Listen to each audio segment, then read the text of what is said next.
Hey YouTube, this is the handcuffs I have, and here's their Rothco handcuffs, double lock nickel plate steel handcuffs. This is the instructions. It was made in Taiwan. Let's see what is inside.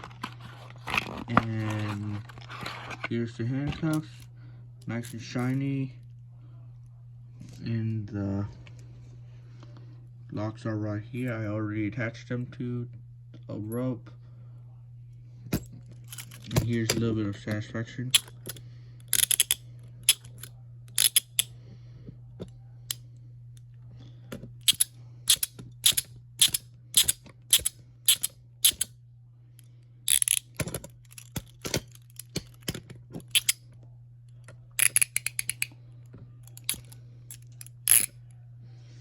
And this is how the handcuffs are. And subscribe for more videos. Bye.